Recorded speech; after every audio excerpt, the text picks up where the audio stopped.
Meus caros concurseiros, estamos em mais uma aula da nossa maratona de atualidades. Meu nome é Guilherme Lemos e o principal objetivo dessa maratona é multiplicar as tuas chances de aprovação.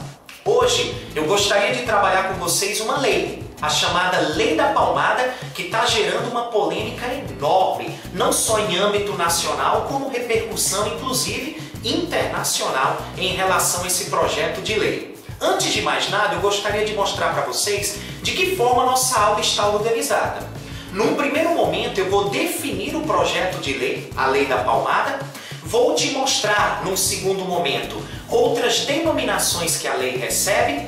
Vou te apresentar argumentos a favor e argumentos contra a chamada Lei da Palmada e, ao final, te trazer uma visão sociológica mais correta acerca da lei para que você não erre na sua produção textual.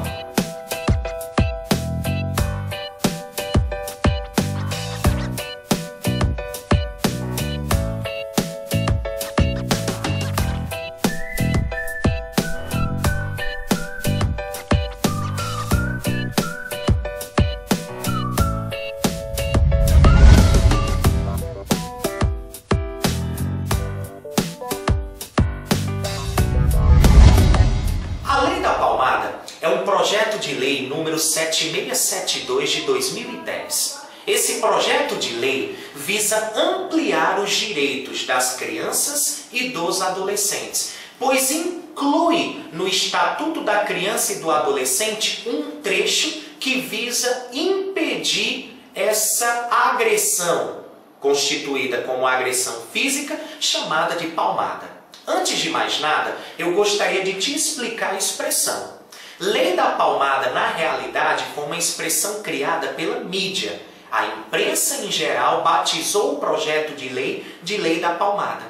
Mas, na realidade, quando foi aprovada no dia 21 de maio deste ano, a Comissão de Constituição e Justiça e Cidadania da Câmara dos Deputados batizou o projeto de Lei do Menino Bernardo.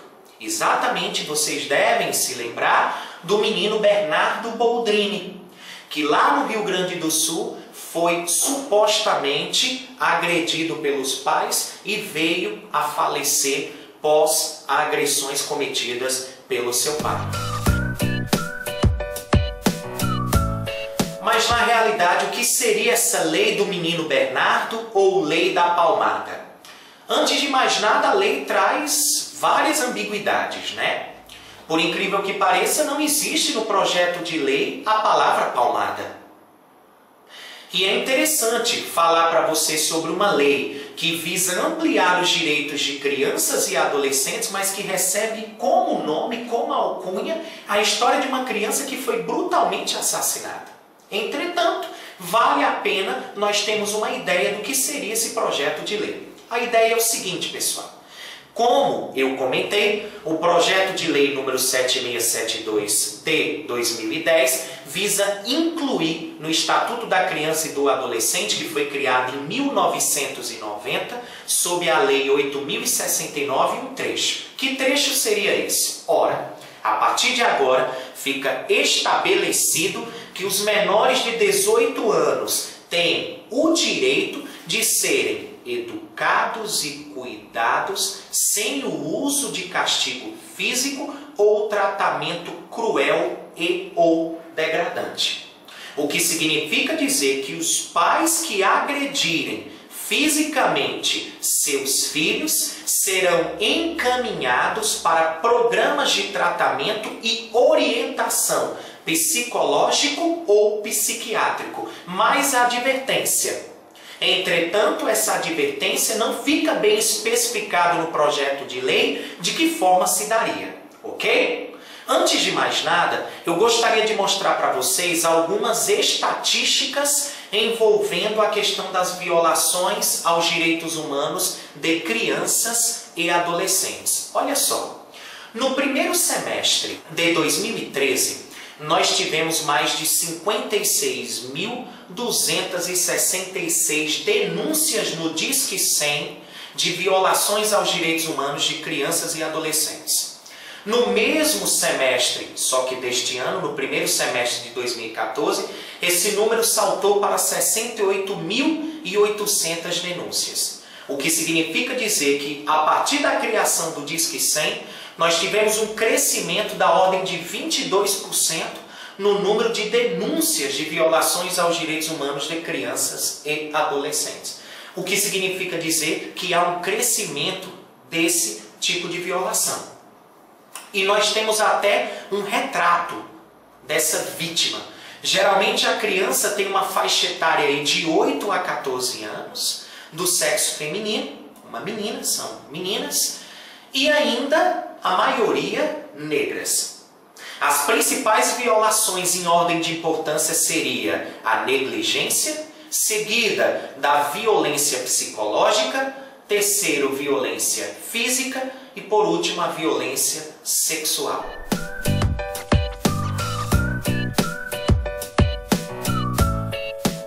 Antes de mais nada, a gente poderia colocar aqui alguns argumentos a favor e alguns argumentos contra. Primeiro, os argumentos a favor. Primeiro seria o reconhecimento e a garantia dos direitos humanos, que tenta, em escala mundial, prover uma cultura de paz. Então nós estaríamos superando um costume arcaico, que é o uso da palmada, enquanto forma de educar. Além disso, nós teríamos uma ação educativa, visto que nós substituiríamos a palmada pelo diálogo, ok? Então eu teria alguns argumentos a favor em torno disso.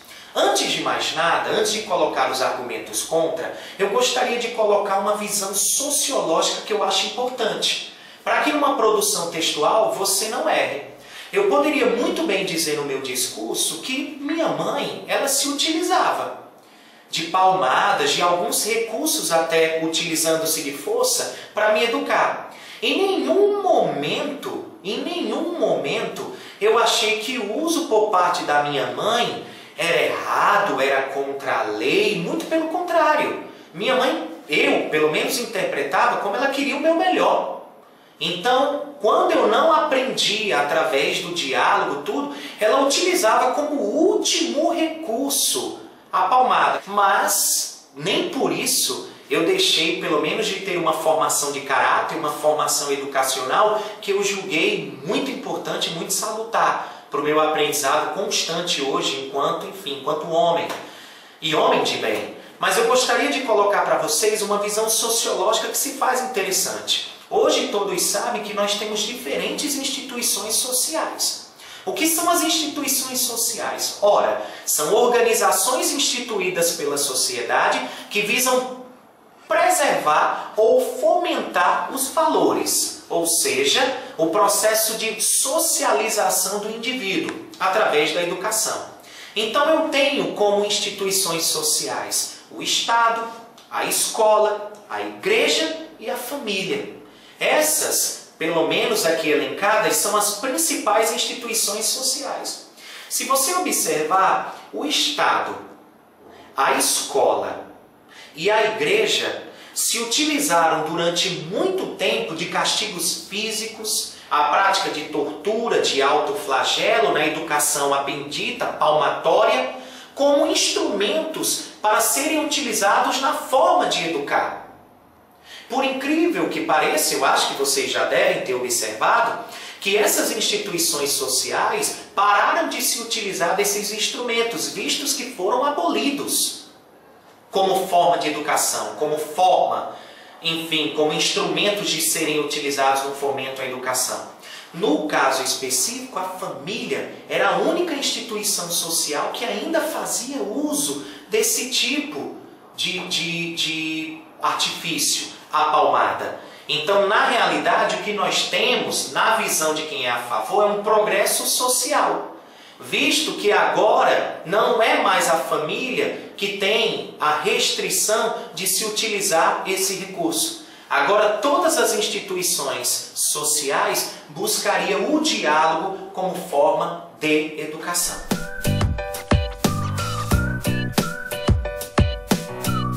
Agora eu gostaria de colocar para vocês alguns argumentos contra esse projeto de lei conhecido como Lei da Palmada. Num primeiro momento, as pessoas que são contra veementemente o projeto de lei colocam que o Estatuto da Criança e do Adolescente de 1990 já prevê sanções, punições aos pais que agridem fisicamente seus filhos. Por exemplo, os pais que reconhecidamente agrediram fisicamente seus filhos, causando-lhe lesões, eles podem pegar de 1 a 4 anos de prisão e terem o seu poder familiar perdido, ou seja, restrito. Então, para quem é contra a lei, diz que na realidade ela traz mais uma ideia de politização do que benefício à sociedade e à instituição família em si.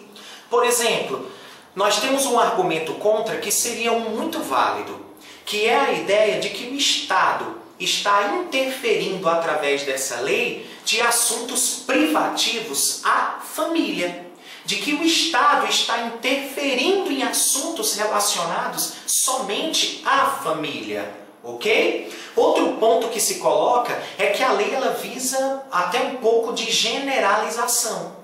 No sentido de que quando a gente fala da criação de uma lei da palmada, dá-se a ideia de que a maioria dos pais utilizam-se desse recurso largamente para educar seus filhos. E na realidade nós sabemos que a maioria dos pais, antes da palmada, tem já o aspecto de dialogar com seus filhos, de tentar mostrar através de uma boa conversa o que é o certo e o que é o errado na conduta dos mesmos, e ao final, muitas vezes utilizado como último recurso, a palmada.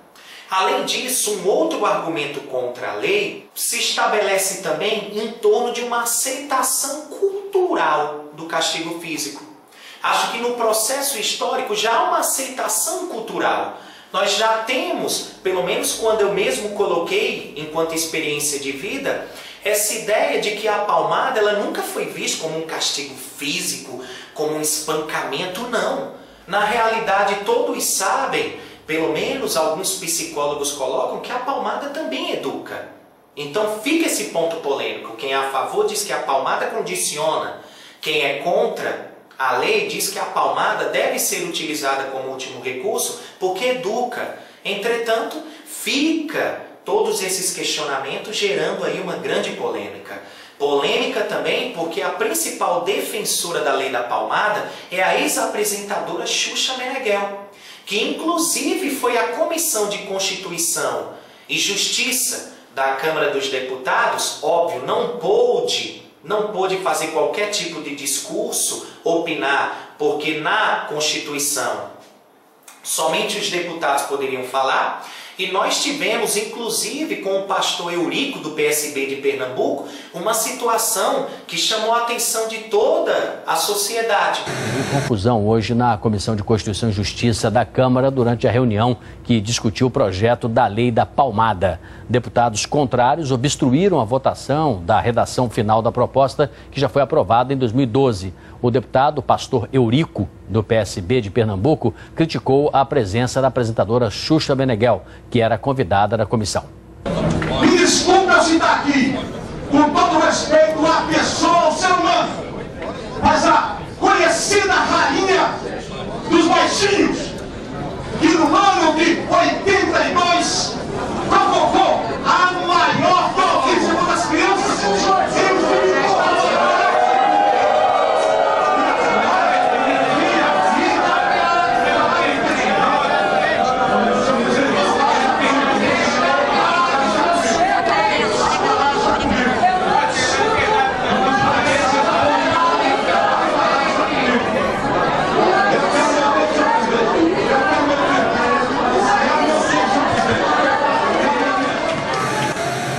Na presença da ex-apresentadora Xuxa Meneghel, ele fez uma crítica que, por sinal, o destituiu da comissão, onde ele coloca que a principal defensora da lei da palmada, a principal defensora dos direitos de crianças e adolescentes na década de 80, precisamente do ano de 1982, gravou um filme chamado Amor, Estranho Amor, em que ela supostamente abusa de uma criança de 12 anos. visto eu não gostaria aqui de colocar qualquer opinião acerca do fato, visto que no momento da gravação do filme, pelo menos no período, a apresentadora Xuxa Meneghel tinha 16 anos. O garoto tinha 12 anos. Eu não sei se caracteriza o abuso sexual aí, principalmente por se tratar da gravação de um filme. Então, acredito eu que as pessoas envolvidas no filme o fizeram de forma de não gerar qualquer tipo de transtorno e constituição de um fato negativo em torno aí do trabalho da apresentadora Xuxa, ok? Antes de mais nada, colocar para vocês que essa experiência não é pioneira no Brasil, ok? Na realidade, outra crítica que fazem ao projeto de lei é que ele, na realidade, está alicerçado em relação aos interesses da ONU, da Organização das Nações Unidas, que traz essa ideia de fomentar leis antipalmadas no mundo. Só para se ter uma ideia, desde a década de 70, nós já temos leis, experiências aí de leis antipalmadas no mundo. Por exemplo, a Suécia em 1979, a Finlândia em 1983 e a Noruega em 1987. São países aí que já tinham experiências relacionadas à lei antipalmadas. Um outro argumento contra que eu gostaria de colocar para vocês e deixar bem especificado é que o projeto de lei aprovado poderia gerar uma onda de denuncismo. O que significa dizer que qualquer criança que leve uma palmada poderia denunciar o praticante. No caso, por exemplo, seu pai ou sua mãe, um familiar. O que significa dizer, inclusive, que o funcionalismo público ele é obrigado a colaborar para a garantia da lei. O que significa dizer que eu, enquanto professor da rede estadual, se tiver uma turma, por exemplo, de 9º ano ministrando uma aula, e vejo que um aluno apresenta lesões e eu perguntar para ele o que aconteceu, e se ele comentar que foi uma surra que levou de algum membro de sua família, eu sou obrigado a denunciar através do Disque 100 ou através de um órgão competente, senão eu posso receber a punição, inclusive de pagar uma multa entre 3 a 20 salários mínimos. Então, a lei da palmada aprovada poderia gerar essa onda de denuncismo, principalmente porque ela não define bem o que seriam os castigos físicos, tá bom? Na realidade, o nosso principal objetivo é te trazer um pouco esse espectro de informações em torno da lei da palmada ou lei do menino Bernardo. A nossa ideia, óbvio, é fazer com que você tenha uma visão sociológica correta para que você não fuja dos valores humanos que devem ser defendidos numa produção textual. Então fica aqui alguns argumentos a favor e contra para que vocês, obviamente, façam uma análise e os efeitos da lei, acredito que nós teremos pós sua aprovação de fato, para nós sabermos se a lei é válida ou não.